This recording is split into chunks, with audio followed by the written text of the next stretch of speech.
Hello all, so this is AQA Foundation 2023 practice paper set 1. It's paper 3 calculator. That's the paper you'll have been given for Christmas. So let's crack on and get started. Question 1, 4/5 of a decimal. You're going to need to know exactly from memory really what this is, but it's 8/10, so that means it's 0.8. If I wanted as well to double check, whack it into the calculator, 4 divided by 5, there you got your 4/5, 0.8. Write down the word that describes the straight line PQ. This is diameter. It goes from one end of the circumference to the next and going through the center. Round 2445 to the nearest 100, so the hundredths here is this 4. I'm going to circle the digit after it. It's less than 5, so this 4 stays as a 4. 2400 is my answer. Work out 1/4 of 5 hours. Give your answer in minutes. So I think the first thing I do here is convert the 5 hours into minutes. So 5 times 60 is 300 minutes. I'm asked to find 1/4 of that, so let's do 300 divided by 4, and that's 75.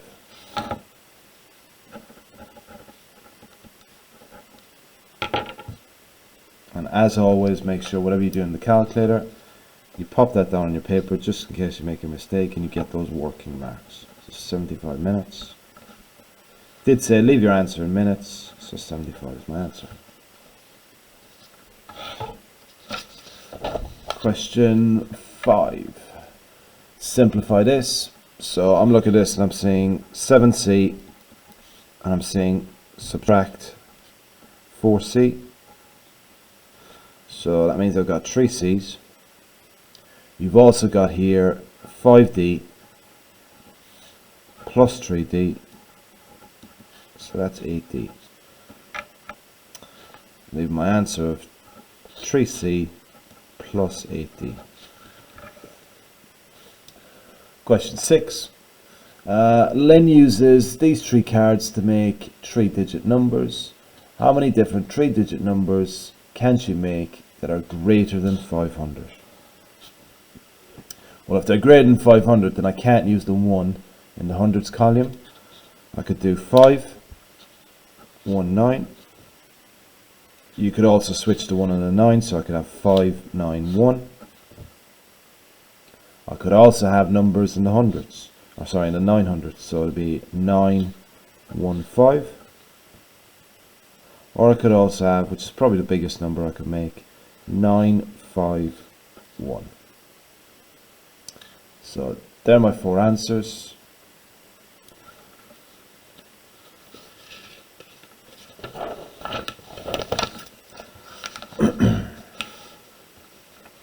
Question 7.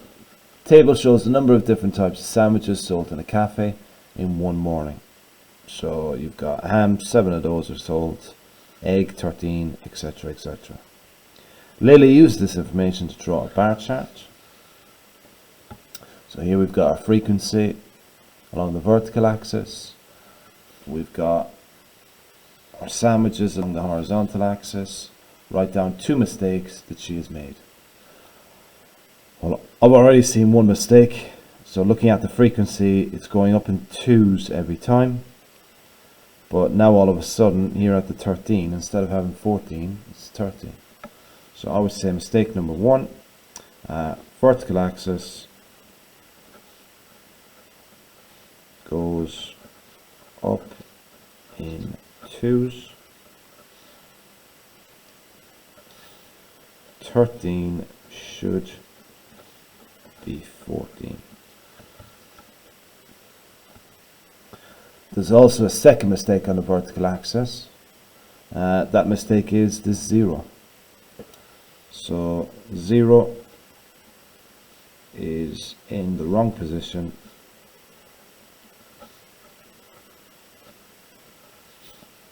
On the vertical axis.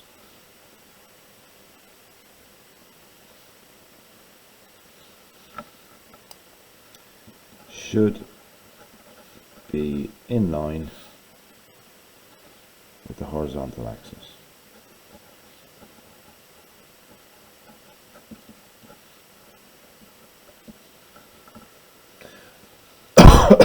There may well be some other mistakes. What I'd watch out for on questions like this is you got the numbers up here.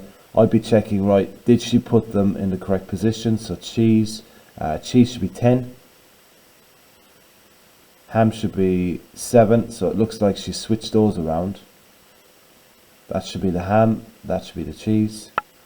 Tuna is correct. Egg is correct as well.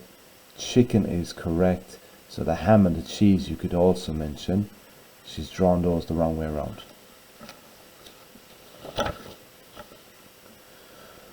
Question 8. Reflect the shape C in the mirror line. So if it's reflecting it, it's still the same shape.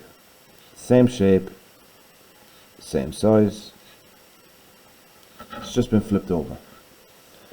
Make sure with questions like this you are using a ruler and pencil. So for this one, I'm going to look at this point here.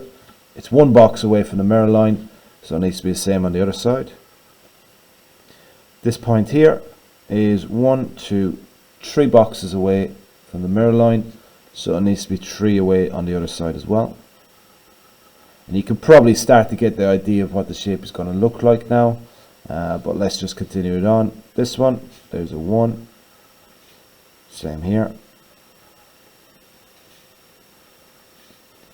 And down here at the bottom, this is 3 boxes away again, so it needs to be 3 boxes on the other side. And now you've got the outline of the shape.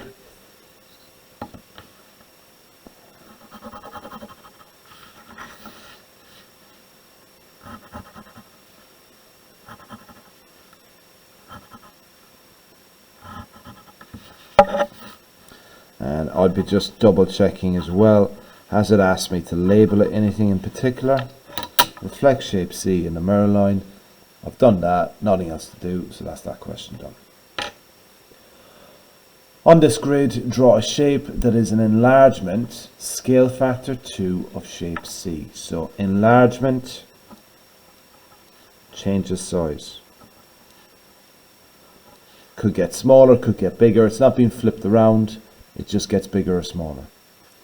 A scale factor of 2 means my shape needs to double in size. It doesn't say where to draw it apart from draw it on the grid, so we can draw it anywhere on there.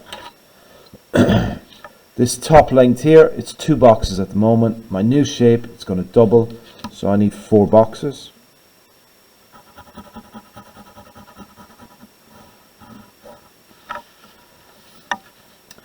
For my height, it's 3 boxes. It doubles my new shape, so I need 6 boxes.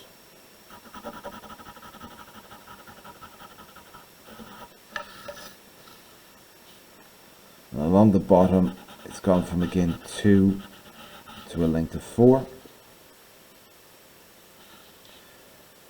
This length here, at the moment it's only 1 box. It doubles, so I need to come down 2 boxes. It'll be the same down here. This is a length of 1, so now it needs to be 2. Not to forget the way it's coming in here, it comes in 1 box, so in my new shape it's going to have to come in 2 boxes. And now you're starting to see the outline of your shape. And again, it doesn't say to label it anything. We've just enlarged that shape C.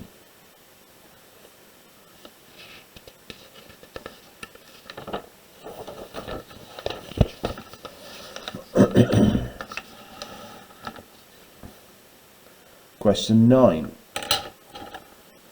CDs, £4 each, buy 3, get 2 free.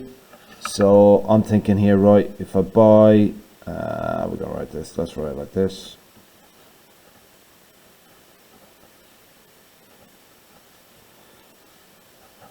There's my 3 CDs that I buy.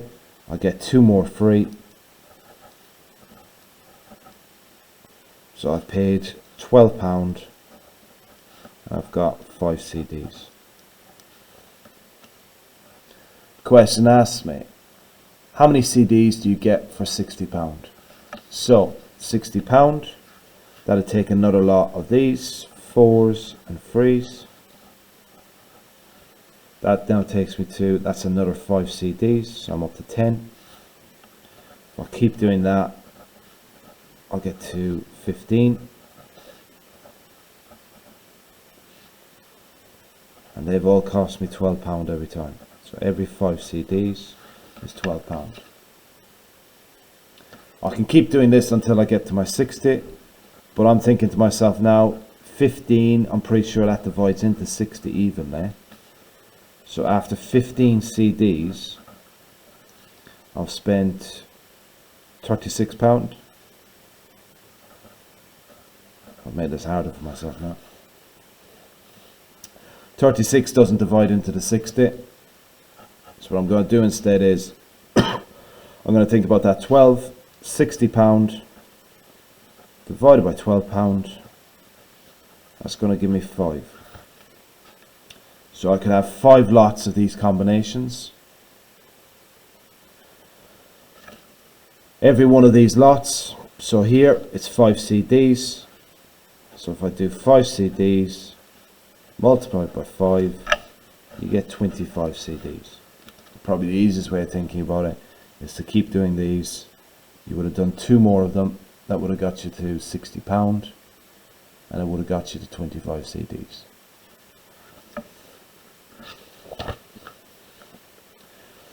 (9b) Pictogram shows some information about CDs. The key is missing. The total number of CDs is 48.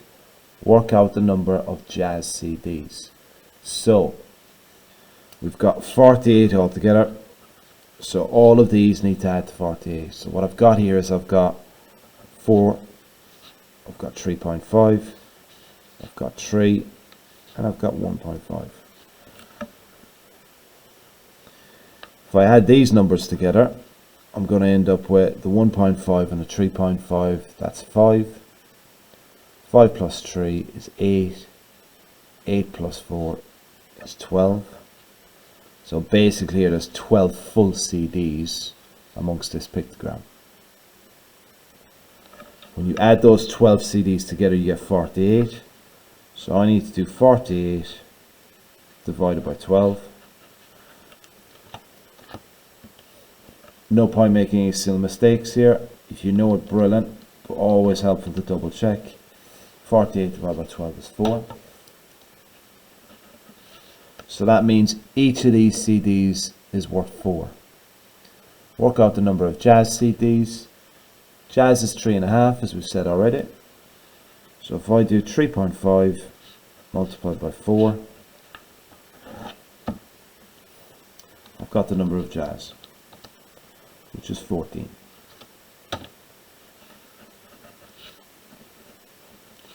Now I'm just going to double check I haven't been asked to do anything else. The key is missing. Doesn't ask me to put the key in. Total number is 48. Work out the number of jazz.